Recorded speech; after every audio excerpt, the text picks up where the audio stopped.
কারো কোনো উৎসাহ নাই না? না ম্যাডাম আসি। হ্যাঁ, কারো কোনো উৎসাহ নাই অনলাইন ক্লাসে, সবার উৎসাহ কমে যাচ্ছে।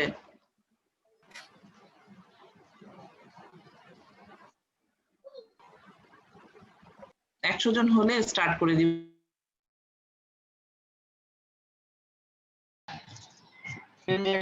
উপরে আছে ম্যাডাম এখন। অ্যানাটমিতে কতজন ছিল? 108 জন। ম্যাডাম 150 মতো এভারেজ হয় ম্যাডাম। আগে তো তোমরা 186 195 এরকম থাকতে, এখন কমে গেল কেন?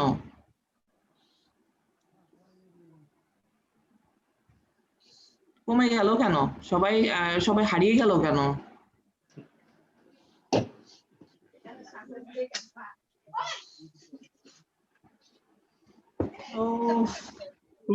আমার বিল একজন কিছু না, বিলের হরা রাস্তাতে কি চাল আছে এই রাস্তা রাহিতে বিলের হুন্দের মধ্যে ঢুকাই দিতে স্কিপতে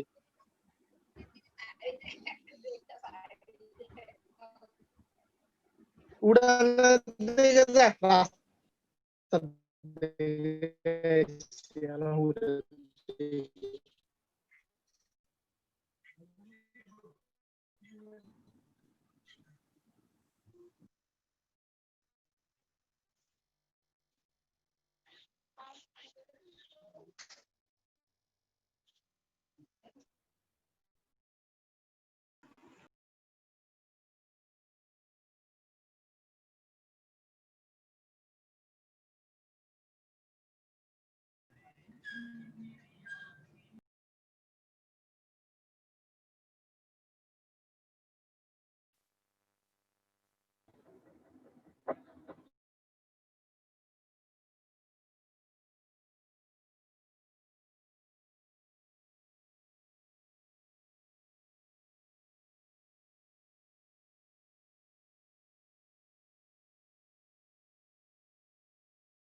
Okay, let's start. Hello student. Hello, সব কি চলে গেল? Yes ma'am. মাছি না ম্যাম আছি 124 আসছে। Okay. Today's topic is urine formation, basic mechanism of urine formation, GFR, auto regulation of renal blood flow and GFR. Basic mechanism of urine formation. আমাদের যে glomerular filtration আর glomerulus দিয়ে যে Bowman's capsule filtration হয়, তারপরে reabsorption হয়, তারপরে secretion হয়, এটাই হচ্ছে basic mechanism of urine formation. তাহলে there are three basic process that causes urine formation. হ্যাঁ, glomerular filtration, reabsorption of substance from the renal tubules into the blood, and secretion of substance from the blood into the renal tubules. তাহলে আমরা মানে শর্টকাটে বলতে পারি glomerular filtration, tubular reabsorption, tubular secretion. এই তিনটা কথায় তুমি বলে ফেলবা basic mechanism of urine formation. There are three basic mechanism: glomerular filtration, tubular reabsorption, tubular secretion. Okay? আচ্ছা, তারপরে expressed হচ্ছে mathematically urinary excretion rate equals to filtration rate minus reabsorption rate plus secretion rate. তাহলে urinary excretion rate হচ্ছে filtration rate and reabsorption rate থেকে secretion rate কে এটা minus করলে আমরা excretory rate পেয়ে যাব। তাহলে এই যে দেখো, এটা তোমাদের অ্যানাটমিতে পড়ানো হয়ে গেছে যে আমাদের রেনাল আর্টারি কি হয়, রেনাল আর্টারি থেকে কি হয়, তারপরে কিডনিতে ঢুকে, তারপরে কোন হয় ইন্টারলোবার artery. Arcuate artery, then interlobular artery, then afferent artery. তারপরে afferent arteriole. And then arterioleটা তখন কি হবে, যে glomerular plexus. হ্যাঁ, glomerular capillary তৈরি করবে। ম্যাডাম এইগুলা ম্যাডাম হয়নি অ্যানাটমিতে। এগুলা অ্যানাটমিতে হয়নি। আর্টারিয়াল সাপ্লাই অ্যানাটমিতে হয় নাই ম্যাডাম। আর্টারিয়াল সাপ্লাই না তো ম্যাডাম পরের ক্লাসে অ্যানাটমিতে হবে, পড়ায়। যদি একটু বলে দিন ভালো হয়। হয়েছে হয়েছে ম্যাডাম পরের ক্লাসে হবে ম্যাডাম। ম্যাম রেনাল সার্কুলেশনটা হয়েছে। অ্যানাটমিতে হয়নি ম্যাডাম, এর আগ পর্যন্ত হয়েছে। আচ্ছা শুনো, রেনাল আর্টারিটা ব্রাঞ্চেস, রেনাল আর্টারিটা কিডনিতে ঢুকলো হাইলাম দিয়ে, ঠিক আছে? রেনাল আর্টারি কার ব্রাঞ্চ? রেনাল আর্টারি কার ব্রাঞ্চ? ম্যাম অ্যাবডোমিনাল অ্যাওর্টার ব্রাঞ্চ। হ্যাঁ, abdominal artery branch. High pressure bed থাকে রেনাল আর্টারিতে, ঠিক আছে? হাই প্রেসার বেড, এটা direct branch of abdominal aorta. তাহলে রেনাল আর্টারি হাইলাম দিয়ে ঢুকলো, তারপরে হচ্ছে এখন তো অ্যানাটমিতে আমি এটা অ্যানাটমিতে হচ্ছে ফার্স্ট ক্লাসের, আমার পড়ার লেট হয়ে যাবে। হাইলাম দিয়ে ঢুকলো, তারপরে সে কি করলো, তারপরে ইন্টারলোবার আর্টারিতে, ইন্টারলোবার আর্টারি, তারপরে আর্কুয়েট আর্টারি, রেডিয়েন্ট আর্টারি হয়ে, তারপরে এফারেন্ট আর্টারি হয়ে সে এই যে গ্লোমেরুলার এই যে ক্যাপিলারি তৈরি করলো। তারপরে এই ক্যাপিলারিটা distal end of the capillary coalesce to form the efferent artery. তারপরে ইফারেন্ট আর্টেরিওল, এফারেন্ট আর্টেরিওল হচ্ছে এন্টার করে, ধরো সেন্সরি নার্ভের মতন, হ্যাঁ? এফারেন্ট আর্টেরিওল এন্টার করে গ্লোমেরুলাস তৈরি করলো, গ্লোমেরুলার ক্যাপিলারি। এরপরে হচ্ছে এটার ডিস্টাল এন্ড থেকে ইফারেন্ট আর্টেরিওল বের হয়ে তারপরে পেরিটিউবুলার ক্যাপিলারি প্লেক্সাস তৈরি করে, যেটা নেফ্রনের চারিদিকে ঘিরে থাকে, হ্যাঁ? পেরিটিউবুলার ক্যাপিলারি প্লেক্সাস। তাহলে এখানে তারপরে এটা আলটিমেটলি রেনাল ভেইন হয়ে যায়, রেনাল ভেইন হয়ে ইনফেরিয়র ভেনা কাভাতে এটা জয়েন করে। তাহলে এটা হচ্ছে তার অ্যানাটমি, হ্যাঁ? মানে এই যে গ্লোমেরুলার আমাদের বেসিক মেকানিজম অফ ইউরিন ফর্মেশনটা এইখানেই ঘটে, হ্যাঁ? যে তুমি চিন্তা করো চায়ের ছাঁকনি, চায়ের ছাঁকনিতে আমরা কি চা ঢালি, ঠিক আছে? তো চা ঢাললে আমরা যদি বোমেন্স ক্যাপসুলটাকে মনে করি চায়ের কাপ, বোমেন্স ক্যাপসুলকে মনে করলাম চায়ের কাপ, হ্যাঁ, টি কাপ। তাহলে এখান থেকে আমরা চা ঢাললাম, তাহলে লিকারটা এখানে এসে পড়লো, তাহলে যে লিকারটা চায়ের কাপে এসে পড়ে সেটাকে আমরা গ্লোমেরুলার ফিল্ট্রেট বলি। আর এই যে এটা হচ্ছে চায়ের ছাঁকনিটা, এইটা গ্লোমেরুলার মেমব্রেন, এটা হচ্ছে গ্লোমেরুলার মেমব্রেন, এটাও আমরা করব। এই ছাঁকনিতে কিছু সব ছাকবে না, এটা সিলেক্টিভ, ঠিক আছে? সবকিছু ছাকবে না। তাহলে কিছু কিছু জিনিস ছাকে না, যেমন চা পাতাগুলো ছাঁকনিতে আটকে যায়, এখানেও কিছু আটকে যায়, যেমন হচ্ছে প্লাজমা প্রোটিন মানে অ্যালবুমিন, তারপরে ফর্মড এলিমেন্টস আমাদের আরবিসি, ডাব্লিউবিসি, প্লেটলেটস। এর মধ্যে আরবিসিটি হচ্ছে মেইনলি আমরা গুরুত্ব দেই, আরবিসি ইউরিনে চলে আসলে আমরা এটা অ্যাবনর্মাল বলি। তাহলে ফর্মড এলিমেন্টস, তারপরে ক্যালসিয়াম, ফ্যাটি অ্যাসিড, এইগুলা কখনোই ফিল্ট্রেশন হয় না। ক্যালসিয়াম এবং ফ্যাটি অ্যাসিড গুলা বাউন্ড টু অ্যালবুমিন, এরা অ্যালবুমিন দিয়ে বাউন্ড থাকে। অ্যালবুমিন কখনোই ফিল্ট্রেশন হয় না, কারণ অ্যালবুমিন নেগেটিভ চার্জ, গ্লোমেরুলার মেমব্রেনও নেগেটিভ চার্জ, যার জন্য এগুলো ফিল্ট্রেশন হয় না। এগুলোই আমরা পড়বো, ঠিক আছে? তাহলে basic mechanism of urine formation আমি বলছিলাম। তাহলে basic mechanism of urine formation কি? গ্লোমেরুলার ফিল্ট্রেশন, যে ফিল্ট্রেশন হচ্ছে 1 নাম্বার। 2 নাম্বার হচ্ছে টিউবুলার রিঅ্যাবজর্পশন, তারপরে যে ফিল্ট্রেশন হয়ে সে টিউবুলসে চলে গেল, এখান থেকে সে এই যে ক্যাপিলারি, পেরিটিউবুলার ক্যাপিলারি প্লেক্সাস, এই পেরিটিউবুলার ক্যাপিলারি প্লেক্সাসের ব্লাডে রিঅ্যাবজর্পশন হয়ে যায়। আবার ব্লাড থেকে কিছু আবার সিক্রেশন হয় ইনটু দ্য রেনাল টিউবুলস, তো ব্লাড থেকেও কিছু সিক্রেশন হয় রেনাল টিউবুলস, তারপরে হচ্ছে এক্সক্রিশন হয়ে যাচ্ছে, ইউরিনারি এক্সক্রিশন। তাহলে 3 basic process: glomerular filtration, tubular reabsorption, tubular secretion. এই 3টা বেসিক প্রসেসে ইউরিন ফর্মেশন হয়। তাহলে এখন এটা হচ্ছে 3টা, আমরা 4টা আমরা এখানে প্যানেল দেখতে পাচ্ছি। এই প্যানেলে আমরা দেখতে পাচ্ছি যে ফিল্ট্রেশনটা হচ্ছে freely filtered through the urine, হ্যাঁ? নিদার রিঅ্যাবজর্ব নিদার সিক্রেটেড, ঠিক আছে? কোনো জিনিস এখানে রিঅ্যাবজর্ব হচ্ছে না, সিক্রেটেড হচ্ছে না। তাহলে হচ্ছে renal handling of creatinine acts in this way. তাহলে ক্রিয়েটিনিন এইভাবে সিক্রেশন হয়, কোনো রিঅ্যাবজর্পশন হয় না, সিক্রেশনও হয় না। বি প্যানেলে আমরা দেখছি গ্লোমেরুলার ফিল্ট্রেশন হচ্ছে freely filtered glomerular filtration, freely filtered but partly reabsorb into the peritubular capillary plexus, partly reabsorb। তাহলে আমাদের আয়নস গুলো যেমন হচ্ছে সোডিয়াম, তারপরে হচ্ছে সোডিয়াম ক্লোরাইড, বাইকার্বনেট, হ্যাঁ, এই সমস্ত আয়নস গুলা পার্টলি রিঅ্যাবজর্ব হয়ে রেনাল টিউবুলসে চলে যাচ্ছে। এইভাবে রেনাল আয়নস গুলোকে হ্যান্ডলিং করে। এরপরে হচ্ছে সেকেন্ড ছবিটা, এটা দেখো, এই ছবিতে দেখা যাচ্ছে freely filtered but it is not excreted it is not excreted হ্যাঁ completely reabsorbed হয়ে যাচ্ছে into the peritubular capillary plexus তাহলে completely reabsorbed substance কারা অ্যামাইনো অ্যাসিড মানে অর্গানিক সাবস্টেন্স গুলো যেমন অ্যামাইনো অ্যাসিড গ্লুকোজ ভিটামিন প্যারা অ্যামাইনো হিপোইক অ্যাসিড আমরা এগুলা আমাদের বইয়ের নাম আছে দেখবা গ্লুকোজ অ্যামাইনো অ্যাসিড এগুলো হচ্ছে কমপ্লিটলি রিঅ্যাবসর্ব হ্যাঁ এগুলা ইউরিন দিয়ে কখনো পাস করে না আচ্ছা আরেকটা এই যে প্যানেল ডি তে দেখা যাচ্ছে যে এটা ফ্রিলি ফিল্টার্ড কিন্তু peritubular capillary plexus থেকে secretion হচ্ছে it is secreted from the some secretory substance adding to the tubules and these are potassium হচ্ছে হাইড্রোজেন আয়ন হ্যাঁ এই পটাশিয়াম হাইড্রোজেন আয়ন এরকম কিছু সাবস্টেন্স এই peritubular capillary plexus থেকে secreted হয়ে ইউরিনে এক্সক্রিটেড হয়ে যায় তাহলে এইভাবে এরকম প্রসেসের ভাবে রেনাল টিউবুলস বিভিন্ন সাবস্টেন্স গুলোকে হ্যান্ডলিং করে ম্যাম ব্লাড কর্পাসেলের ব্যাপারটা একটু বলতেন রেড ব্লাড কর্পাসেল যেমন হচ্ছে এই যে ফিল্ট্রেশন দিয়ে ফর্মড এলিমেন্টস গুলো কখনো ফিল্ট্রেশন হয় না ঠিক আছে তার মধ্যে মোস্ট ইম্পর্টেন্ট হচ্ছে রেড ব্লাড সেল কখনোই ফিল্ট্রেশন হয় না এগুলা হচ্ছে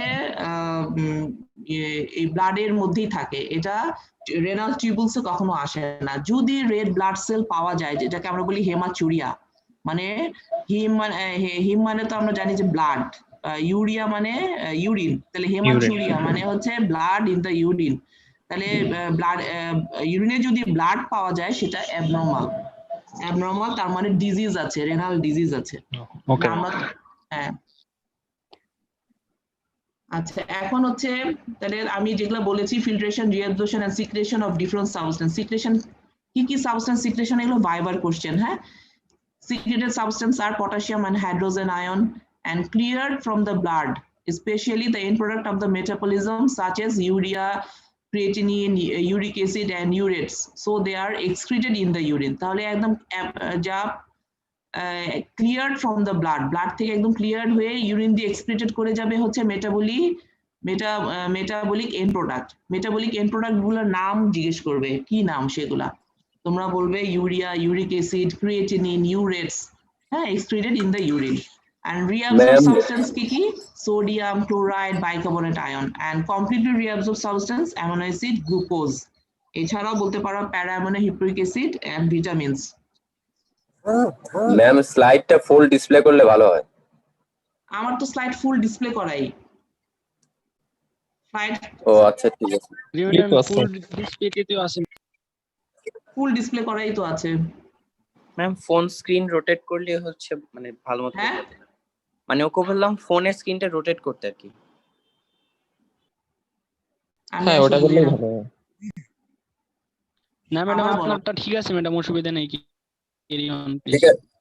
ঠিক আছে ম্যাডাম আচ্ছা কি বললাম আচ্ছা এখন হচ্ছে কেন সলিউট ফিল্ট্রেশন হয়ে আবার রিঅ্যাবজর্ব হয়ে যাচ্ছে কেন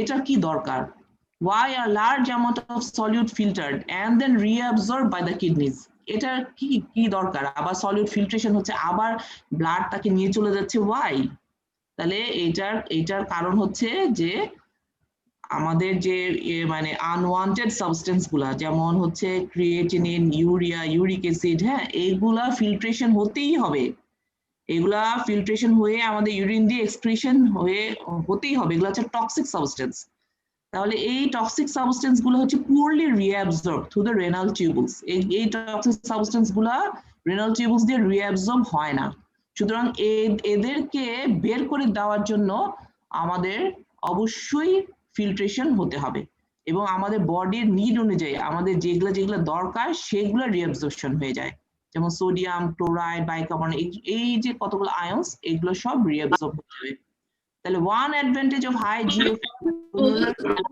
filtration rate is that it allows the to rapidly remove waste product from the body that depend mainly on glomerular filtration for their excretion and most waste products are poorly reabsorbed by the tubules and therefore depend on high GFR for effective removal from the body. তাহলে effective removal from the বডির জন্য আমাদের filtration দরকার। এছাড়াও আমাদের plasma যেটা হচ্ছে 3 litre, আমাদের বডিতে প্লাজমা আছে 3 লিটার, সে কন্টিনিউয়াস এখানে কিডনি দিয়ে কিন্তু প্রসেস হচ্ছে ফিল্টার্ড হচ্ছে। তাহলে এরকম ভাবে 60 টাইম সে পুরো হোল ডেতে 60 টাইম প্লাজমা মানে প্রসেসড হচ্ছে এবং ফিল্টার হচ্ছে। তাহলে এই যে ফিল্টার হচ্ছে আবার আয়নস গুলো রিঅ্যাবজর্ব হয়ে যাচ্ছে, ব্লাডে চলে যাচ্ছে, হ্যাঁ, এবং আনওয়ান্টেড সাবস্টেন্স গুলো ইউরিন দিয়ে পাস করে চলে যাচ্ছে। তাহলে এইভাবে জিএফআর মানে গ্লোমেরুলার ফিল্ট্রেশন আমাদের বডির যে বডি ফ্লুইড, যেটা 28 লিটার বডি ফ্লুইড আছে আমাদের, হ্যাঁ, এই বডি ফ্লুইডের কম্পোজিশন এবং কনস্টিটিউয়েন্টটাকে রেগুলেশন করে। তাহলে এই কথাটা এখানে বলেছে, the second advantage of high GFR is that it allows all the body fluid to be filtered and processed by the kidneys many times each day. Because the entire plasma volume is about 3 liters and GFR আমাদের GFR হচ্ছে 180 liter per day. The entire plasma can be filtered and processed about 60 times each day. This high GFR allows the kidney to precisely and rapidly control the volume and composition of the body fluid. তাহলে GFR আমাদের এক নম্বর হচ্ছে unwanted substance গুলোকে excretion করে দিচ্ছে, 2 number হচ্ছে volume and composition of the body fluid কে control করছে। এই জন্য আমাদের এরকম ফিল্ট্রেশন দরকার এবং রিঅ্যাবজর্পশনও দরকার। ম্যাম হাই জিএফআরটা কি নরমাল স্টেট? হ্যাঁ, নরমাল স্টেট। অবশ্যই আমরা ফিজিওলজি নিয়ে পড়াশোনা, ফিজিওলজি মানে হচ্ছে নরমাল, আমাদের নরমাল বডি ফাংশন। এই ফিজিওলজি থেকে যখনই কোনো কিছু মানে বিচ্যুত হবে সেটাই আমরা বলি কনসিডার্ড অ্যাজ প্যাথোলজি। ঠিক আছে, তোমরা প্যাথোলজি 4th ইয়ারে গিয়ে পড়বে। তো এখন আমরা we are concern within our normal body function, that is physiology. Okay ma'am. আচ্ছা, glomerular filtration. What is glomerular filtration? Filtration of large amount of fluid through the glomerular capillaries into Bowman's capsule is called glomerular filtration. তাহলে এই যে এখানে blood থেকে যে fluid কি filtration হয়, plasma এখানে ফিল্ট্রেশন হচ্ছে।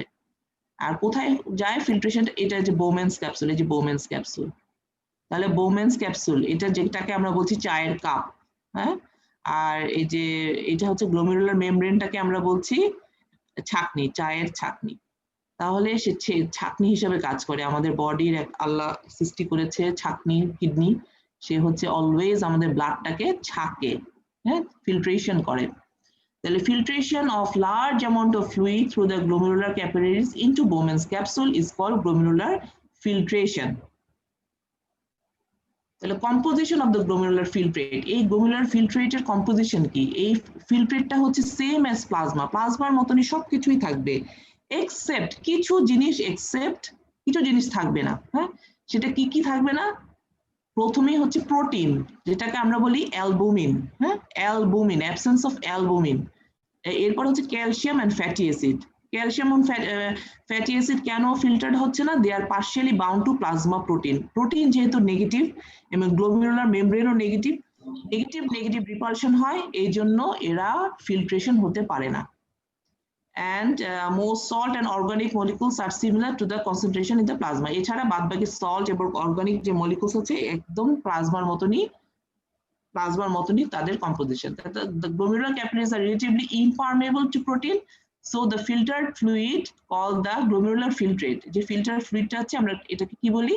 glomerular filtrate, is essentially protein free and devoid of cellular substance including red blood cell. এটা আমরা একটু মানে বেশি গুরুত্ব দিই, কারণ ইনফেকশন হলে প্রথমে রেড ব্লাড সেল চলে আসে এবং তখন হেমাচুরিয়া, আমরা যেটাকে বলি হেমাচুরিয়া হয়।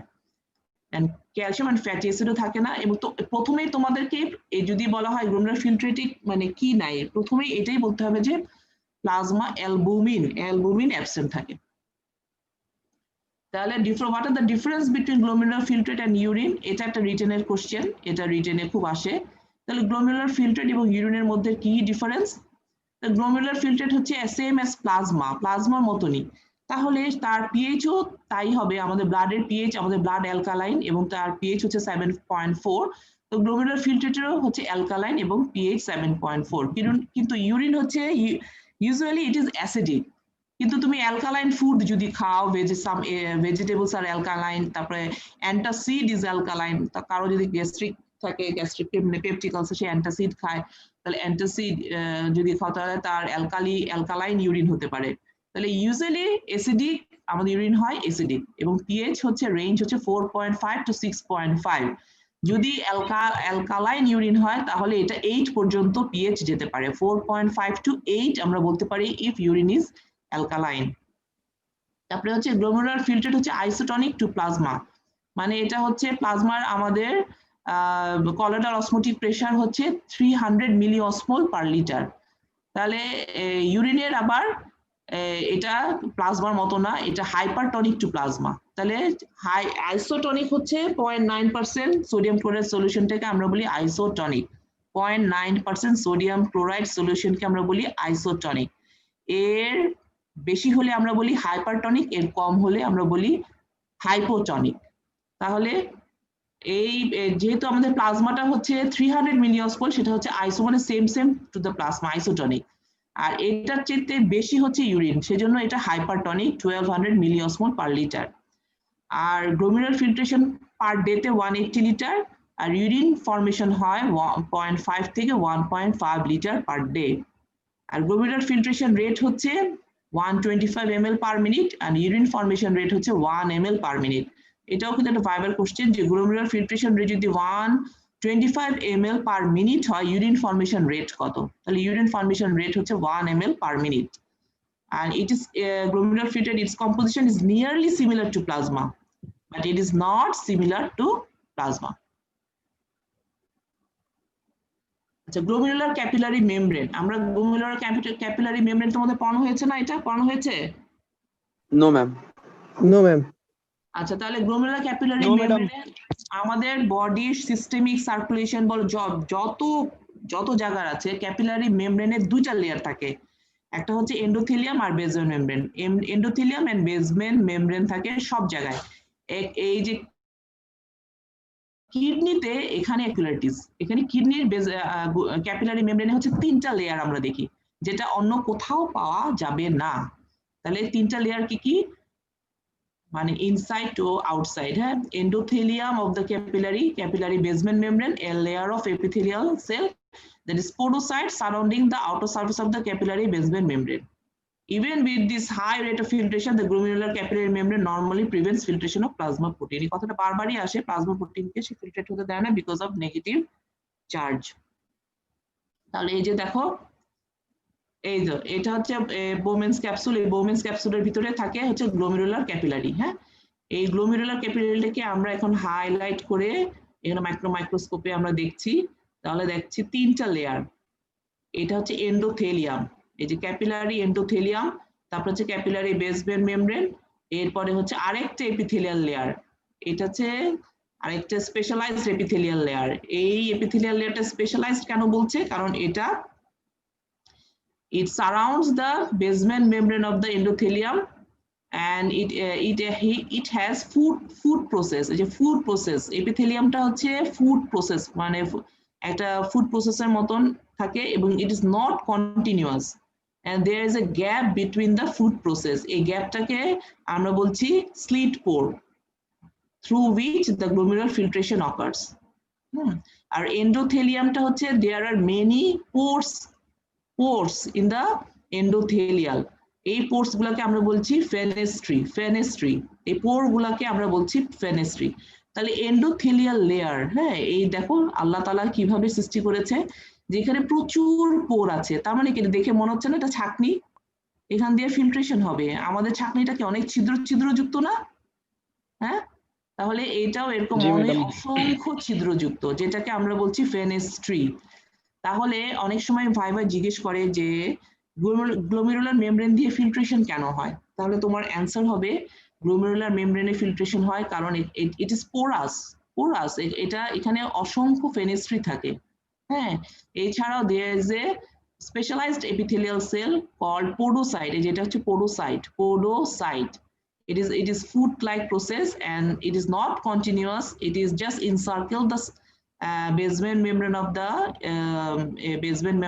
of the glomerular epithelium, and there is a gap between the foot process. It is called slit pore, through which the filtration occurs.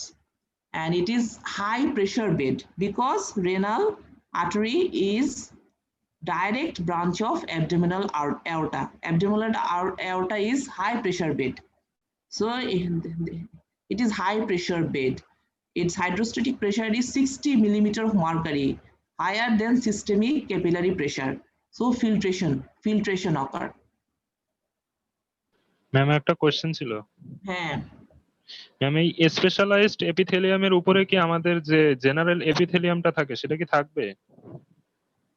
না, এই যে এটা একটা এপিথেলিয়াম, এই যে একটা এপিথেলিয়াম, ঠিক আছে, আর এটা হচ্ছে বেসমেন্ট মেমব্রেন। হ্যাঁ, আর এটা একটা স্পেশালাইজড এপিথেলিয়াম যেটাকে সারাউন্ড করে রাখে, ঠিক আছে। তাহলে এখানে দুইটা এপিথেলিয়াল লেয়ার পাচ্ছি, একটা ইনসাইড একটা আউটসাইড।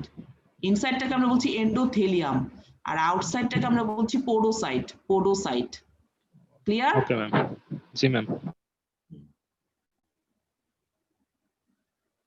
তাহলে এটা আমি বলে ফেলছি, এটা পড়ে নিবা তোমরা, এটা আমি বলছি না। এটা হচ্ছে যে special characteristic of the glomerular membrane. এটা ক্যারেক্টারিস্টিক্স কি, যে প্রত্যেকটা লেয়ারই হচ্ছে নেগেটিভ আয়ন, প্রত্যেকটা layer, each of the layer of the glomerular membrane has negative charges because the presence of collagen fiber and proteoglycan. This proteoglycan is negative charges, so negative repulsion occurs, and plasma protein, that is albumin, cannot filtrate through the glomerular membrane. এগুলা সব লেখা আছে, তোমরা পড়ে নিবা। আচ্ছা, তারপর হচ্ছে filtrability of solute is inversely related to their size. তাহলে filterability, one means that the solid substance is filtered as freely as water. One means হচ্ছে যেটা freely filtered হবে as water, and 7.75 means substance is filtered only 75% as rapidly as water. The electrolytes such as sodium and small organic compounds such as glucose are freely filtered. As the molecular weight of the molecule approaches that of albumin, albumin is not freely filtered. Filterability approaches 0. তাহলে এই যে দেখো, ওয়াটারের filterability 1, it is freely filtered, sodium freely filtered, glucose freely filtered, inulin freely filtered, myoglobin 75% filtered, albumin it is 0 filtration, near about 0, তাহলে তার filterability 0. So why albumin cannot pass through the glomerular membrane? তাহলে এটার answer, এটা তোমাকে খুব commonly এটা ভাইভায় জিজ্ঞেস করা হবে যে অ্যালবুমিন কেন পাস করতে পারে না গ্লোমেরুলার মেমব্রেন দিয়ে। কারণ গ্লোমেরুলার মেমব্রেনের যে আমরা ফেনেস্ট্রি গুলো বলেছি, যে ছিদ্র ফেনেস্ট্রি, এটা ডায়ামিটার হচ্ছে 8 ন্যানোমিটার, কিন্তু অ্যালবুমিনের ডায়ামিটার হচ্ছে, মানে অ্যালবুমিনের সাইজ বা মলিকুলার ডায়ামিটার হচ্ছে 6 ন্যানোমিটার। তাহলে it can easily pass through the fenestrae, হ্যাঁ, ইজিলি পাস করে যাওয়ার কথা, কিন্তু সে যেতে পারছে না because of its negative charge. তাহলে electrostatic repulsion exerted by the electronegative charges of the glomerular capillary wall, proteoglycan, তাহলে proteoglycan এই কথাটা মনে রাখবা যে proteoglycan প্রেজেন্ট থাকে, এই জন্য নেগেটিভ চার্জ, এই জন্য electrostatic repulsion exerted, so albumin cannot pass through the glomerular membrane. তাহলে এটা একটা ক্লিনিক্যাল অ্যাসপেক্ট আছে, সার্টেন কিডনি ডিজিজে এই নেগেটিভ চার্জটা নষ্ট হয়ে যায়, কারণ বেসমেন্ট মেমব্রেন নষ্ট হয়ে যায় অনেক সময় বিভিন্ন রকম ইনফেকশনের কারণে। এই basement membrane, the negative charges on the basement membrane are lost even before there are noticeable changes in kidney histology, a condition known as minimal change nephropathy. এটা তোমার মেডিসিনে পড়বে, মিনিমাল চেঞ্জ নেফ্রোপ্যাথি। এখানে কি হয়, নেগেটিভ চার্জটা নষ্ট হয়ে যায় বেসমেন্ট মেমব্রেনের। তাহলে অ্যাজ এ রেজাল্ট এই যে lower molecular weight protein, specially albumin, are filtered and appear in the urine, a condition known as proteinuria or albuminuria. তাহলে যখন অ্যালবুমিন ইউরিনে প্রেজেন্ট থাকবে সেটা অ্যাবনর্মাল কন্ডিশন, সেটাকে আমরা বলি প্রোটিনিউরিয়া অর অ্যালবুমিনুরিয়া। তাহলে এই কন্ডিশনটা অ্যাবনর্মাল এবং এটা পাওয়া যাবে মিনিমাল চেঞ্জ নেফ্রোপ্যাথিতে। কোথায় কি হলো? আচ্ছা, এখন হচ্ছে আসল পড়া জিএফআর। What is GFR? মানে গ্লোমেরুলার ফিল্ট্রেশন রেট। এই ডেফিনেশনটা সবাইকে ভালো করে মুখস্থ করতে হবে এবং কোনো বাংলায় বলা যাবে না, সুন্দর করে একদম টু দা পয়েন্টে বলতে হবে। তাহলে ডেফিনেশন হচ্ছে the quantity of glomerular filtrate formed by all the functioning nephrons of both kidneys in each minute is called glomerular filtration rate. ঠিক আছে, যে পরিমাণ গ্লোমেরুলার ফিল্ট্রেট দুইটা আমাদের কিডনির যে নেফ্রন দিয়ে এক মিনিটে যতটুকু ফিল্ট্রেশন হয় সেটাকে আমরা বলছি গ্লোমেরুলার ফিল্ট্রেশন রেট। এবং এটা নর্মাল ভ্যালু কত? 125 ml পার মিনিট, আর ডেতে কত? ডেতে 180 লিটার পার ডে। জিএফআর হচ্ছে 20% অফ রেনাল প্লাজমা ফ্লো। আমাদের রেনাল প্লাজমা ফ্লো কত? 650 ml per minute. 650 ml per minute, এর 20% হচ্ছে GFR. What are the determinants of GFR? এটা তোমার রিটেনের question. Define GFR. What are the determinants of GFR? Calculate net filtration pressure. তাহলে determinants of GFR এটা হচ্ছে the balance of hydrostatic and choroidal osmotic forces acting across the capillary membrane. তাহলে capillary membrane তার বাইরে কিছু hydrostatic pressure এবং colloidal osmotic pressure আছে, এবং ক্যাপিলারি মেমব্রেনের ভিতরে ক্যাপিলারি দ্যাট ইজ ব্লাডে, আমাদের গ্লোমেরুলার ক্যাপিলারি ব্লাড থাকে, তো সেই ব্লাডে হাইড্রোস্ট্যাটিক এবং কলোইডাল অসমোটিক প্রেসার আছে। তাহলে মানে বোমেন্স ক্যাপসুলের hydrostatic pressure, colloidal osmotic pressure, আবার গ্লোমেরুলার ক্যাপিলারি হাইড্রোস্ট্যাটিক এবং কলোইডাল অসমোটিক প্রেসার, এগুলো হচ্ছে ডিটারমিনেন্টস অফ জিএফআর। আর the capillary filtration coefficient KF, যেটা আমরা বলছি KF। What is KF? KF হচ্ছে it's the product of glomerular capillary membrane permeability and surface area. আমরা জানি যে গ্লোমেরুলাসটা কেমন থাকে? প্যাঁচানো, অনেক প্যাঁচানো। হ্যাঁ, তাহলে এটাকে আমরা যদি সোজা করি, মানে তার মানে এটা হিউজ সারফেস এরিয়া। হ্যাঁ, এটা প্রচুর, মানে এটা সারফেস এরিয়া হিউজ, এবং এটার পারমিবিলিটিও হচ্ছে huge because it is porous. হ্যাঁ, ইট ইজ পোরাস, পারমিবিলিটিও গ্রেট পারমিবিলিটি। তাহলে filtration coefficient is the product of the permeability and filtrating surface area of the capillaries, and the glomerular capillaries have a much higher rate of filtration than most of the capillaries because of high glomerular hydrostatic pressure and large KF. তাহলে এখানেই তোমার ভাইবার question, হ্যাঁ, যে এই Bowman's caps মানে কি বলে গ্লোমেরুলার মেমব্রেন দিয়ে ফিল্ট্রেশন কেন হচ্ছে? গ্লোমেরুলার মেমব্রেন দিয়ে ফিল্ট্রেশন কেন হচ্ছে? কারণ because of high glomerular hydrostatic pressure that is 60 mm of mercury and large KF. What is net filtration pressure? The net filtration pressure represents the sum of the hydrostatic and colloidal osmotic forces that either favor or oppose filtration across the glomerular capillaries. তাহলে একটা net filtration pressure আছে আমাদের capillary মেমব্রেনের across the capillary membrane. এটা আমরা এখন কিভাবে calculation করে সেটা হচ্ছে আমরা শিখবো। তাহলে জিএফআর হচ্ছে equals to KF into net filtration pressure. What are the factors that promotes filtration? That promotes filtration হচ্ছে hydrostatic pressure inside the glomerular capillaries. It is, আমরা এটাকে গ্লোমেরুলার হাইড্রোস্ট্যাটিক প্রেসারটাকে আমরা বলি P দিয়ে। তাহলে G হচ্ছে glomerular hydrostatic pressure, that is PG। এটা কত? 60 mm of mercury. And colloidal osmotic pressure of the protein in the Bowman's capsule. তাহলে colloidal osmotic pressure হচ্ছে আমরা পাই দিয়ে ইন্ডিকেট করি, colloidal osmotic pressure। আর B হচ্ছে Bowman's capsule, এটা 0 mm of mercury। তাহলে Bowman's capsule-এর colloidal osmotic pressure 0 mm of mercury কেন? বলো তো কেন, বলো। হ্যালো, চলে গেছে সব। প্লাজমা তো ম্যাম এই ক্ষেত্রে ম্যাম ফিল্ট্রেট হয়ে গেছে। হ্যাঁ হ্যাঁ, বলো বলো, হচ্ছে তো বলো। colloidal osmotic pressure in the Bowman's capsule is 0 কেন? ম্যাম বোমেন্স ক্যাপসুলে তো কোনো প্লাজমা প্রোটিন থাকে না। যাবে না তো ম্যাম প্রোটিন। Good good. কে রোল কত? রোল কত? তোমার রোল কত যে উত্তর দিলে? হ্যালো ম্যাম 173 ছিল। Ma'am very 173। Good very good very good.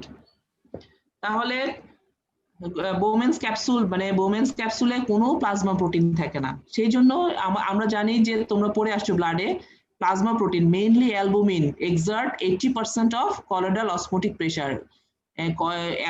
Plasma protein গুলো কলয়েড সাবস্টেন্স, ঠিক আছে? তাহলে এরা যে প্রেসারটা এক্সার্ট করে সেটাই তো কলয়েডাল অসমোটিক প্রেসার। যেহেতু there is no filtration of plasma protein into the Bowman's capsule, so the Bowman's capsule colloidal osmotic pressure is 0 millimeter of mercury. And opposes filtration. What are the factors that opposes filtration? Hydrostatic pressure in the Bowman's capsule. Bowman's capsule hydrostatic pressure যেটা আমরা মানে মাইক্রোপিপেট insert করে এটা মানে measure করা হয়েছে, সেটা হচ্ছে 18 millimeter of mercury. And the colloidal osmotic pressure of the glomerular capillary plasma protein এটা হচ্ছে পাই জি মানে glomerular 32 millimeter of mercury. তাহলে GFR then be expressed as GFR into KF into এটা। তাহলে এখানে যেটা প্লাস চিহ্ন দিয়েছি হচ্ছে যেটা ফেভারস ফিল্ট্রেশন হচ্ছে প্লাস, আর যেটা অপোজেস ফিল্ট্রেশন সেটা হচ্ছে নেগেটিভ। তাহলে পজিটিভ হচ্ছে PG, that is hydrostatic pressure in the glomerulus, and pi B, that is favors filtration, Bowman's capsule colloidal osmotic pressure. And opposes filtration, that is opposes filtration হচ্ছে Bowman's capsule hydrostatic pressure and colloidal osmotic pressure of the glomerulus. তাহলে এটাকে যদি এগুলোর মান যদি বসিয়ে দেই তাহলে আমরা নেট ফিল্ট্রেশন প্রেসারটা পেয়ে যাচ্ছি। তাহলে মানগুলি বসিয়ে দিলাম 60 - 18 - 32 + 0, তাহলে 10 millimeter of mercury plus 10 millimeter of mercury। তাহলে এটা দেখো এফারেনাট্রিওল, এই যে গ্লোমেরুলাস তৈরি হলো, দেন ইফারেনাট্রিওল। তাহলে এই যে এটা হচ্ছে গ্লোমেরুলার মেমব্রেন আর এটা হচ্ছে বোমেন্স ক্যাপসুল। তাহলে এখানে গ্লোমেরুলার ফিল্ট্রেশন হয়। এটা হচ্ছে কি ফেভার করছে glomerular hydrostatic pressure, that is 60 millimeter of mercury favour করছে। আর কে ফেভার করছে? বোমেন্স ক্যাপসুল এই যে colloidal osmotic pressure, that is 0 millimeter of mercury।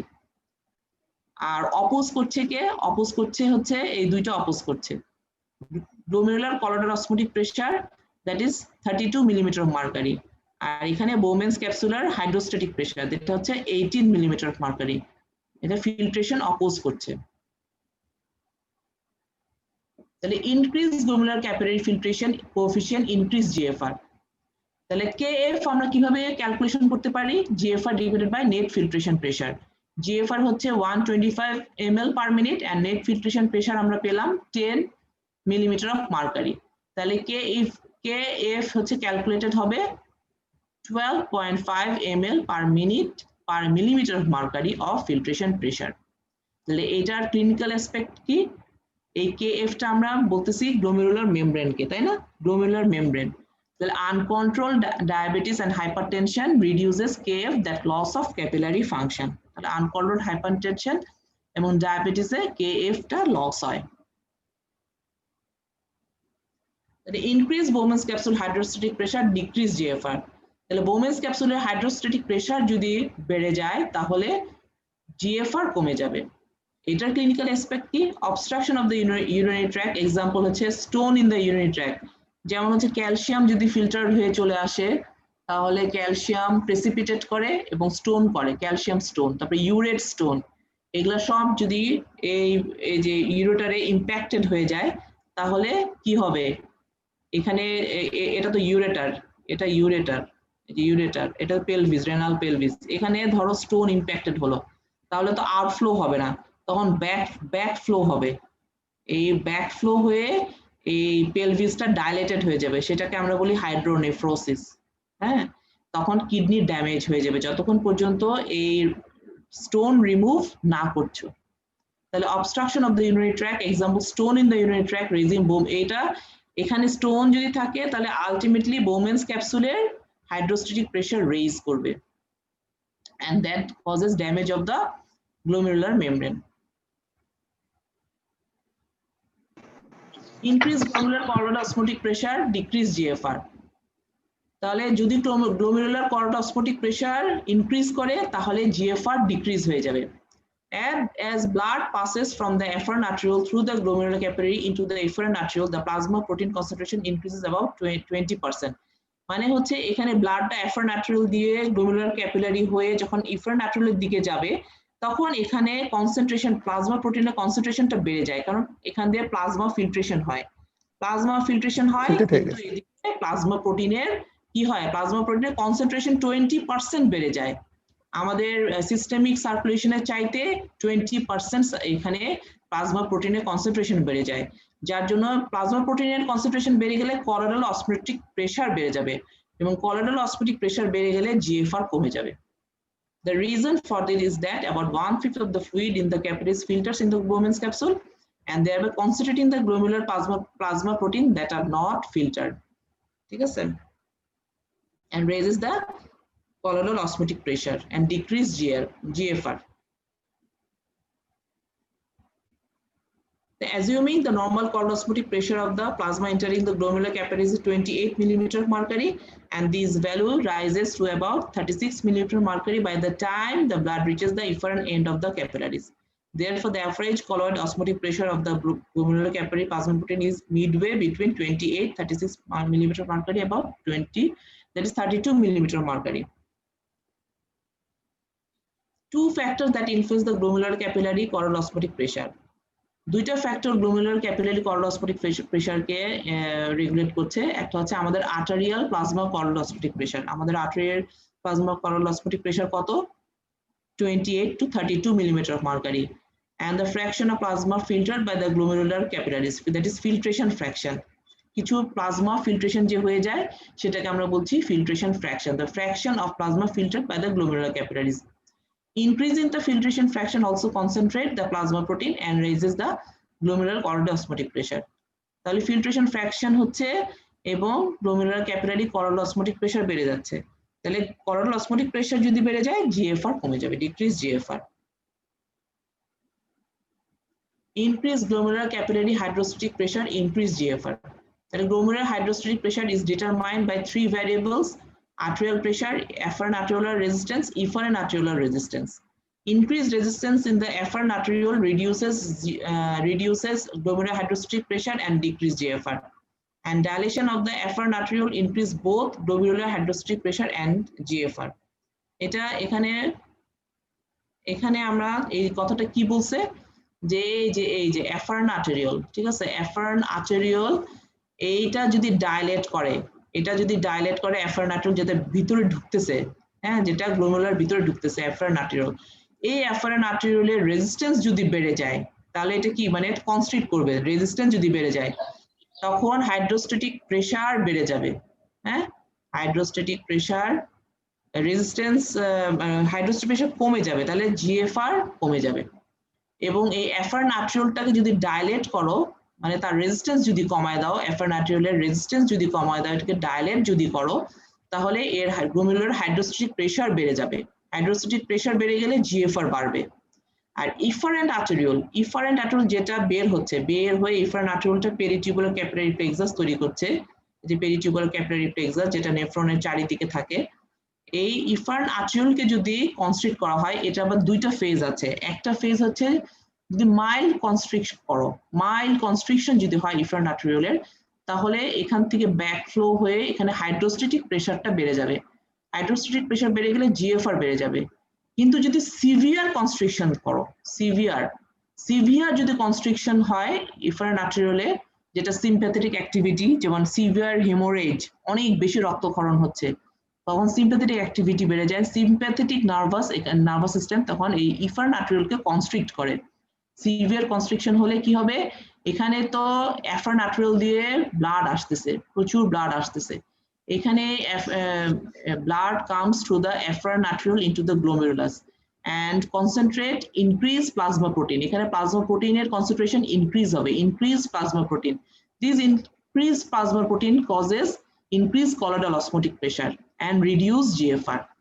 তাহলে এই যে ইফারেন আর্টেরিওলকে কনস্ট্রিক্ট করলে দুইটা ভাবে কাজ করে। যদি মডারেট কনস্ট্রিক্ট হয় তাহলে হাইড্রোস্ট্যাটিক প্রেসার বাড়বে এবং জিএফআর বাড়বে, কিন্তু সিভিয়ার কনস্ট্রিকশন যদি হয় তাহলে কলোইডাল অসমোটিক প্রেসার বাড়বে এবং জিএফআর কমে যাবে, রিডিউসেস জিএফআর। এই কথাটা মনে রাখতে হবে, ঠিক আছে?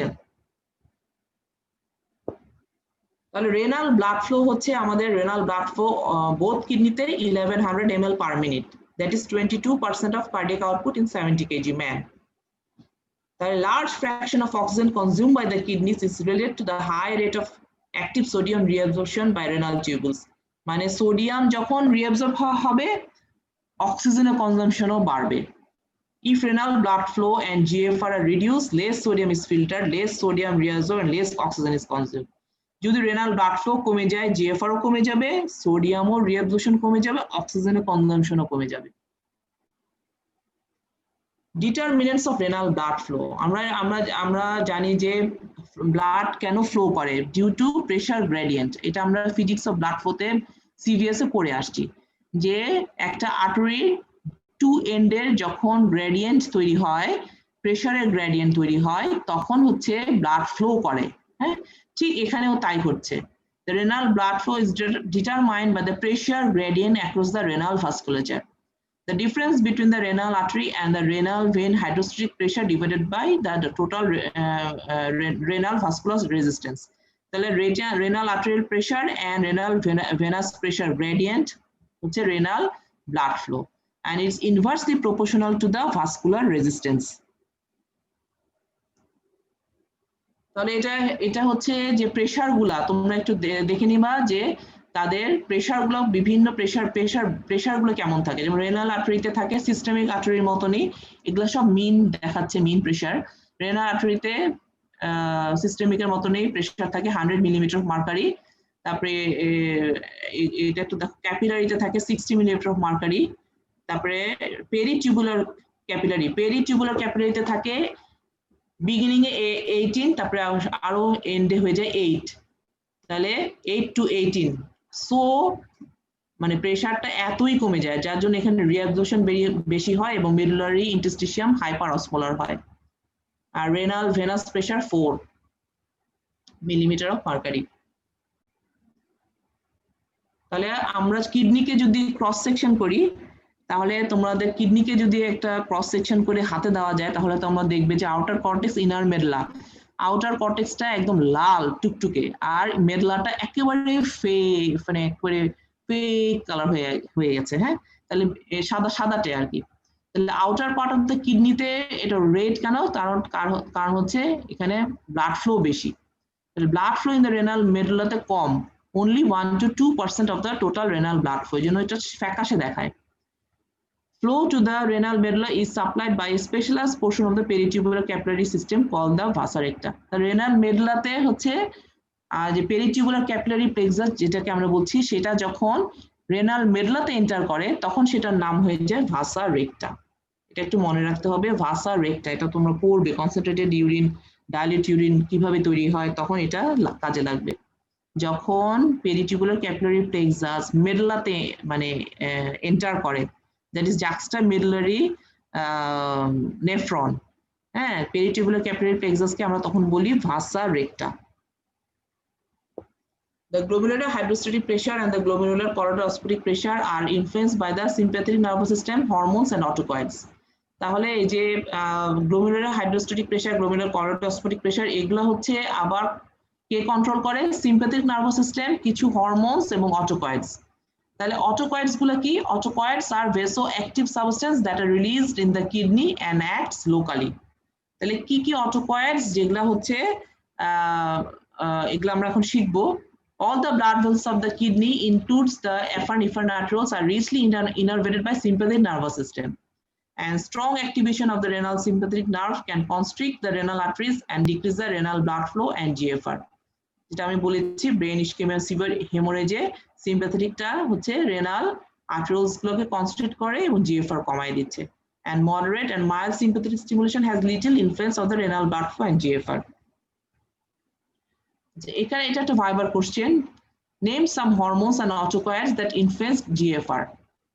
Then autocoads গুলো কি norepinephrine কি করবে, এই যে ইফারনাট্রিল কে কনস্ট্রিক্ট করে, যার জন্য এরা কি হয় GFR ডিক্রিজ করে। ইফারনাট্রিল কে কনস্ট্রিক্ট করে, তার জন্য কি হয়, কোন প্রেসারটা বাড়ে, ইফারনাট্রিল কে কনস্ট্রিক্ট করলে সিভিয়ার যখন হাইড্রোস্ট্যাটিক প্রেসার ম্যাডাম, সিভিয়ার করলে ম্যাম কোলারোস্মোটিক মডারেট যদি কনস্ট্রিক্ট করা হয় তাহলে হাইড্রোস্ট্যাটিক প্রেসার বাড়বে, আর যদি সিভিয়ার কনস্ট্রিক্ট করা হয় তার মানে সিম্প্যাথেটিক নার্ভাস সিস্টেম থাকে, এবং জানো যে সিম্প্যাথেটিক নার্ভাস সিস্টেম থেকে নরএপিনেফ্রিন হয়, এছাড়াও অ্যাডেনাল মেডুলা থেকে এপিনেফ্রিন নরএপিনেফ্রিন রিলিজ হয়,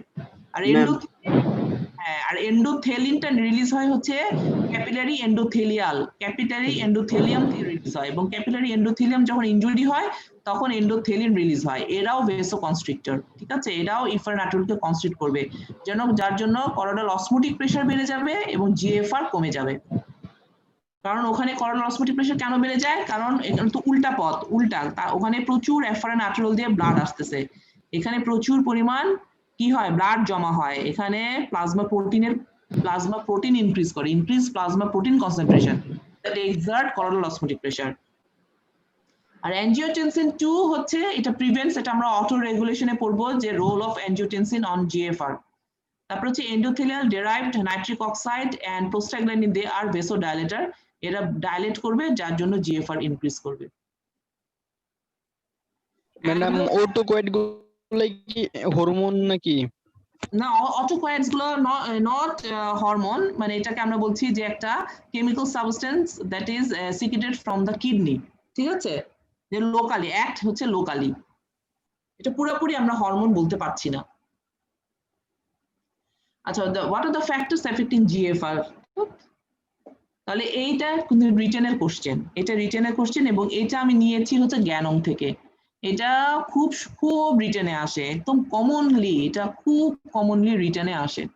what are the factors affecting GFR, এই ফ্যাক্টরস গুলো মোটামুটি আমি সব তোমাদেরকে বলে ফেলছি। Changes in renal blood flow, changes in glomerular capillary hydrostatic pressure, changes in systemic blood pressure, afferent and efferent arteriolar constriction, changes in hydrostatic pressure in Bowman's capsule, ureteral obstruction, edema of the kidney inside the tight renal capsule, changes in concentration of plasma protein, that is dehydration, hyperproteinemia, changes in KF, changes in glomerular capillary permeability, আর আমি একটু দেখতে পাচ্ছি না।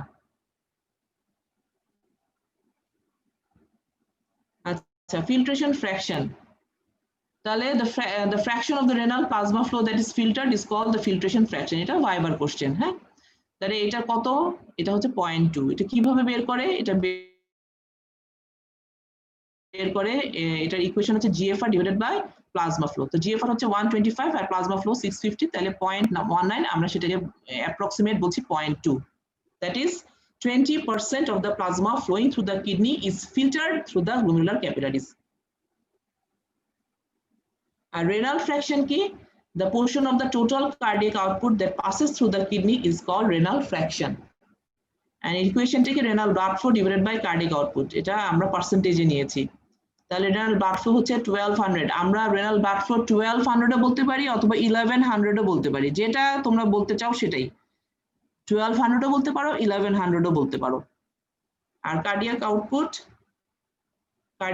হচ্ছে 5600 ml, তাহলে আসতেছে 21%, 12 to 30% হচ্ছে renal fraction.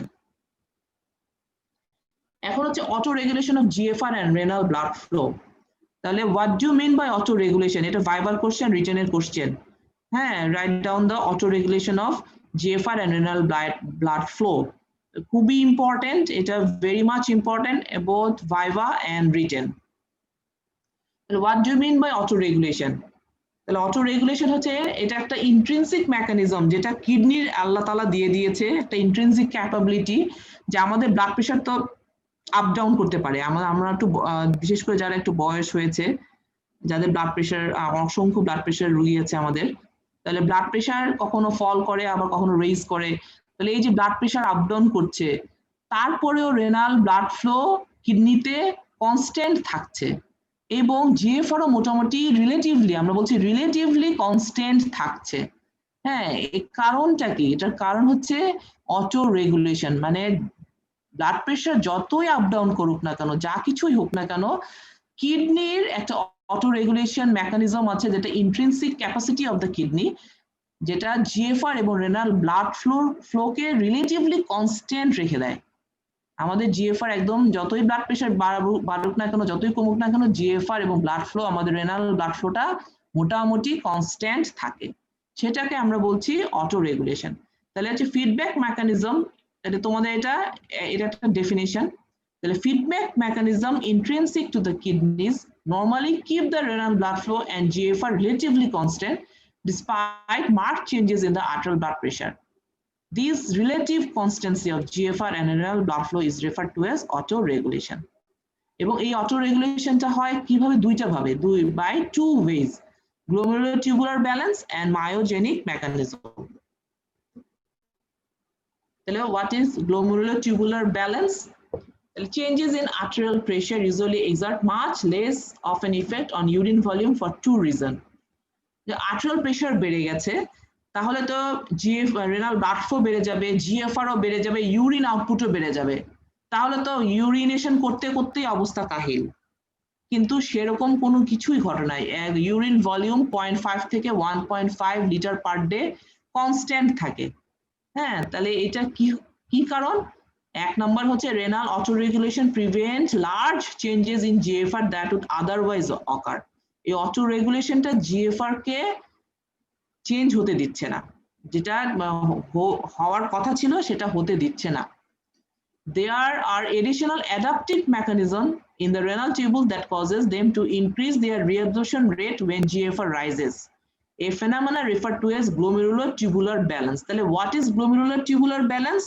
glomerulotubular balance হচ্ছে এটা একটা কিডনির একটা অ্যাডাপটিভ মেকানিজম, যে জিএফআর বাড়লে তার রিঅ্যাবজর্পশন রেট বেড়ে যাবে। এটা মনে রাখতে হবে, এই জিনিসটা মনে রাখতে হবে, জিএফআর যদি বাড়ে রিঅ্যাবজর্পশন রেট বেড়ে যাবে। এটাকে আমরা বলছি glomerulotubular balance। ঠিক আছে? আচ্ছা, টিউবুলো-গ্লোমেরুলার ফিডব্যাক মেকানিজম, এইভাবে আমাদের ব্লাড প্রেশার বেড়ে গেলেও আমাদের জিএফআর এবং ইউরিন আউটপুট একদমই কনস্ট্যান্ট রাখে। এটা হচ্ছে tubuloglomerular feedback mechanism. The tubulo-glomerular feedback mechanism has two components. এটার আবার two component, an afferent arteriolar feedback mechanism and efferent arteriolar feedback mechanism. And this feedback mechanism depends on special anatomical arrangement of the juxtaglomerular complex. তোমাদের juxtaglomerular complex পড়িয়েছে? No ma'am. No madam. আচ্ছা, তাহলে এই যে এই কম্পোনেন্টের কারণে হচ্ছে এই ব্লাড প্রেশার যাই হোক না কেন, আপ ডাউন করুক না কেন, আমাদের জিএফআর রিলেটিভলি একদম কনস্ট্যান্ট থাকে। afferent arteriolar feedback mechanism and efferent arteriolar feedback mechanism, এই দুটো মেকানিজম বুঝতে হলে তোমাকে juxtaglomerular কমপ্লেক্সটা বুঝতে হবে। তাহলে juxtaglomerular কমপ্লেক্সটা কি? juxtaglomerular কমপ্লেক্সে হচ্ছে তিন ধরনের সেল নিয়ে juxtaglomerular কমপ্লেক্স তৈরি। তাহলে এটা একটা শর্ট নোট তোমাদের আসে, হ্যাঁ, যেটা একদম juxtaglomerular apparatus বা juxtaglomerular কমপ্লেক্স এভাবে আসে না, অনেক সময় এইভাবে আসে, জে জি এ, তার মানে এইভাবে আসে ক্যাপিটাল লেটার দিয়ে, জে জি এ, তার মানে হচ্ছে সেটা হচ্ছে juxtaglomerular, এ মানে হচ্ছে অ্যাপারাটাস, এখানে সি বলে না, হ্যাঁ, এ আমি লিখি নাই, অ্যাপারাটাস। তাহলে juxtaglomerular apparatus consists of three types of cell: macular densa cell, juxtaglomerular cell and Lassis cell. তাহলে macular densa cellটা কোথায় থাকে? macular densa cellটা থাকে হচ্ছে initial portion of the distal tubule. আর juxtaglomerular cellটা কোথায় থাকে? juxtaglomerular cellটা থাকে in the walls of the afferent and efferent arterioles. R Lassis cellটা কোথায় থাকে? Lassis cellটা থাকে in between the afferent and efferent arteriole। ঠিক আছে? এবং এদের কি কি ফাংশন, Lassis সেলের ফাংশন এখনো আননোন, এটা বুঝে এখনো তেমন কোনো এটার ফাংশন এখনো জানা যায়নি। আর ম্যাকুলার ডেন্সা সেলে হচ্ছে এটা যেহেতু initial portion of the distal convoluted tubule, এটার আমরা এখন ফাংশন করতেছি যে macular densa is a specialized group of epithelial cell in the distal tubule that comes in close contact with the afferent and efferent arteriole. A macular densa cell contain Golgi apparatus which are intercellular secretory granules directed towards the arteriole, suggesting that this cell may be secreting a substance towards the arterioles. Decreased macular densa sodium chloride causes dilatation of the afferent arteriole and increase renin secretion. And experimental studies suggest that decreased GFR slows the flow rate in the loop of Henle, causing the increased reabsorption of sodium and chloride in the ascending loop of Henle, thereby reducing the concentration of the sodium chloride at the macular densa cell. তাহলে আমি এখন বুঝাই, এগুলো এত কিছু ইয়ে করতে পারবো না, তোমরা এখন দেখো, তোমরা একটু পড়ে নিও, আমি একটু তোমাদের এখানে বুঝাই, ঠিক আছে? এটা হচ্ছে কমপ্লেক্স, এটা হচ্ছে কি, এটা গ্লোমেরুলাস, তাই না? এটা ইফারেন্ট আর্টেরিওল, এটা এফারেন্ট আর্টেরিওল, আর এটা হচ্ছে ডিস্টাল কনভলিউটেড টিউবুল। এই ডিস্টাল কনভলিউটেড টিউবুলটা যখনই এফারেন্ট এবং ইফারেন্ট আর্টেরিওলের কাছাকাছি আসবে তখনই তার এপিথেলিয়াল লাইনিং, আচ্ছা কে কে শব্দ করতেছে? মিউট করো, মিউট করো। আচ্ছা, এটা হচ্ছে কি বলে ডিস্টাল কনভলিউটেড টিউবুল। হ্যাঁ, এই ডিস্টাল কনভলিউটেড টিউবুল, এই ডিস্টাল কনভলিউটেড টিউবুল যখন এফারেন্ট ইফারেন্ট আর্টেরিওলের কাছাকাছি আসে, হ্যাঁ, when distal convoluted tubule comes in close contact with the afferent and efferent arteriole, its epithelial lining is modified. This epithelial lining is called macular densa cell. Macular densa cell. These macular densa cell contain Golgi apparatus and suggested that it contains some secretory granules. মানে এখানে কিছু granules থাকে যেখানে senses হয়, senses মানে sodium chloride যদি কমে যায় তখন এখানে একটা সেন্সেস সিগন্যাল আসে যে সোডিয়াম ক্লোরাইড কমে গেছে, তখন এই সিগন্যালটা হচ্ছে এফারেন্ট এবং ইফারেন্ট আর্টেরিওলের দিকে সিগন্যালটা চলে যায়। তখন এফারেন্ট এন্ড ইফারেন্ট আর্টেরিওলও হচ্ছে, যখন এখানেও এফারেন্ট ইফারেন্ট আর্টেরিওলটা হচ্ছে মডিফাইড এপিথেলিয়াল সেল, তোমাদের এশিয়ান বইয়ে লেখা আছে modified মায়োএপিথেলিয়াল sell.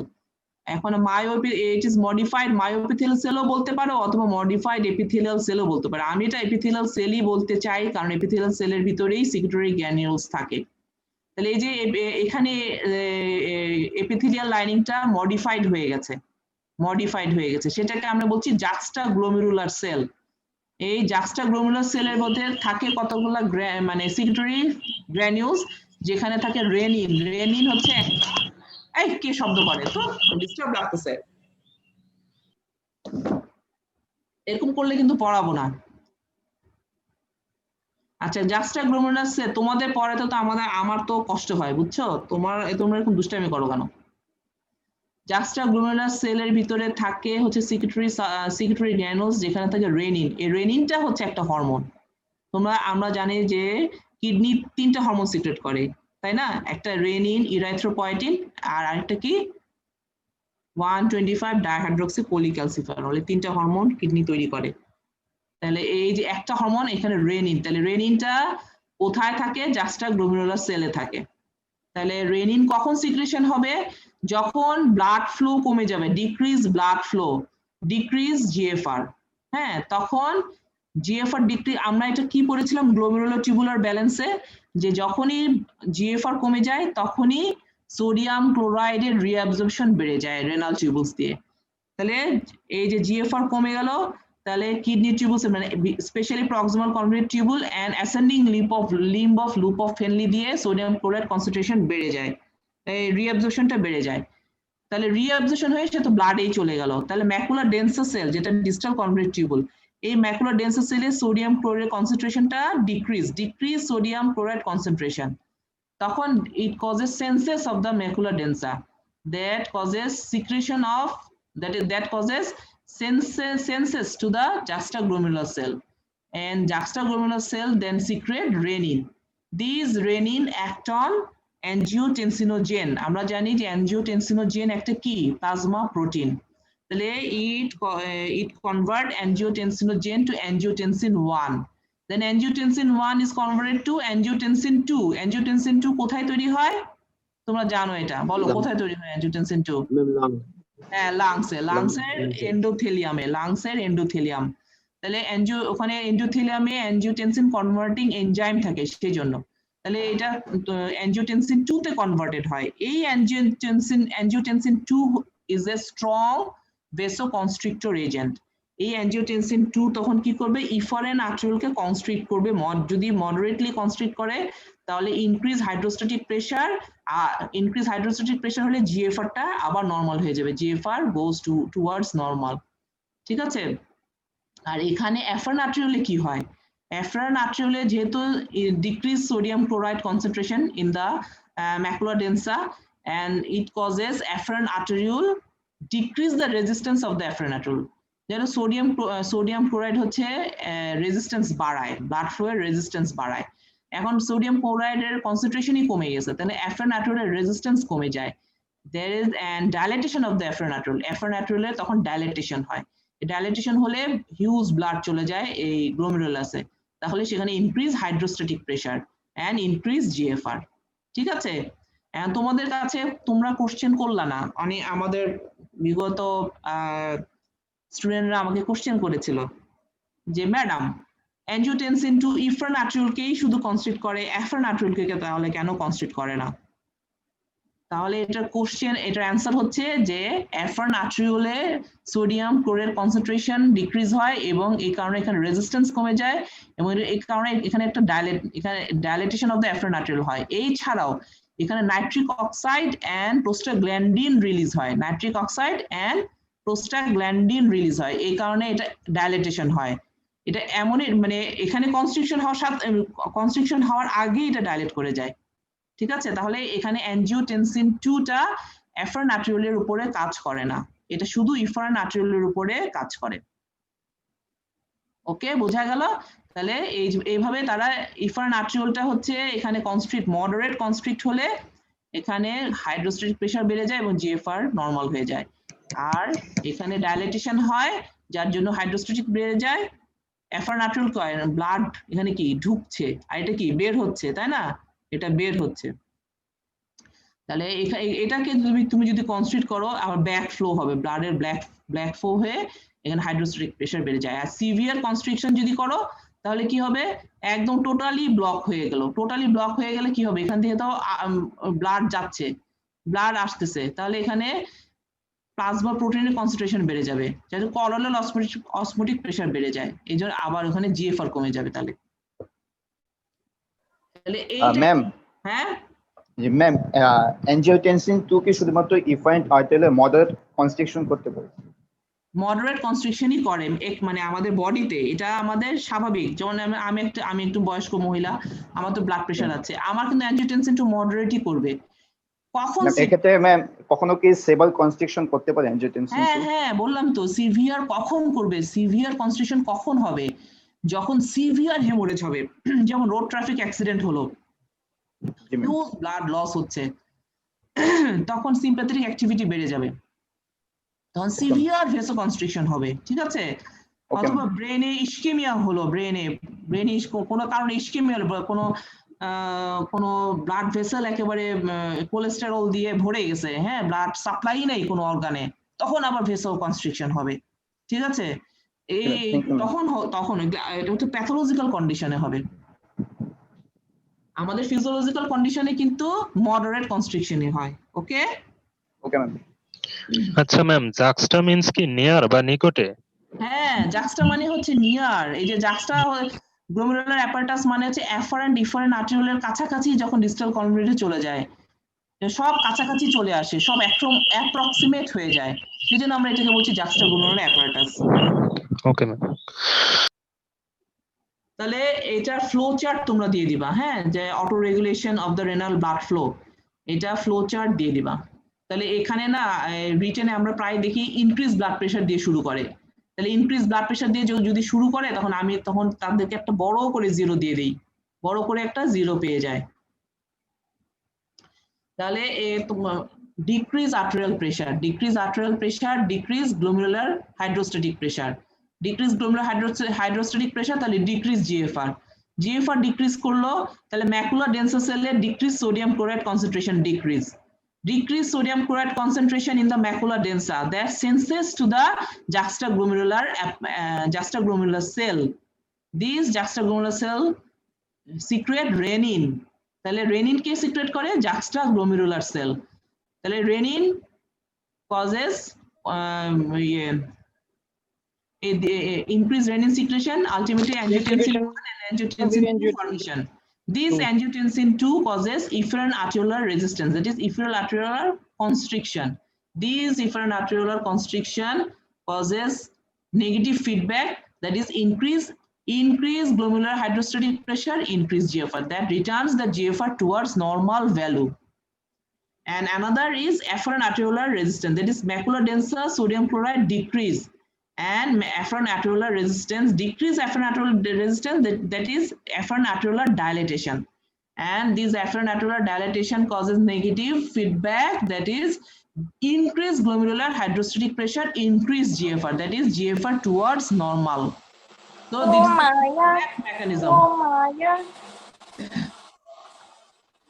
Hello, that is negative feedback mechanism. Okay, এটা তোমরা ফ্লো চার্টে এটা বর্ণনা করবে, রিটেনে লিখবে। আরেকটা হচ্ছে myogenic mechanism of renal blood flow. Myogenic mechanism আমরা দুইটা পড়েছিলাম, একটা হচ্ছে যে গ্লোমেরুলার টিউবুলার ফিডব্যাক মেকানিজম, আর হচ্ছে মায়োজেনিক মেকানিজম। তাহলে mechanism that contribute to the maintenance of the relatively constant renal blood flow and GFR. এই কে শব্দ করতেছে? মিউট করো। ম্যাম হয়তো ভুলে আনমিউট হয়ে গেছে ম্যাডাম। হ্যাঁ ম্যাম যেটা ম্যাম হইছে ও ম্যাডাম ফরেনার ম্যাডাম। আচ্ছা, মায়োজেনিক মেকানিজম এটা লেস ইম্পর্টেন্ট, এটা ফিজিওলজিক্যাল তেমন কোনো ভ্যালু নাই, কিন্তু যেহেতু বই আছে আমাদের একটু লিখতেই হবে। হ্যাঁ, মায়োজেনিক মেকানিজম যে যখন ব্লাড প্রেশার বেড়ে যায় তখন দেখা যায় যে ব্লাড প্রেশার বেড়ে গেলে স্ট্রেচিং হবে, যেহেতু আমাদের ব্লাড ভেসেল গুলা ইলাস্টিক টিস্যু থাকে, সে কারণে আমরা জানি ইলাস্টিককে আমরা কি স্ট্রেচ করতে পারি। হ্যাঁ, তার এরকম আর্টারি গুলো স্ট্রেচিং হয়ে যায়।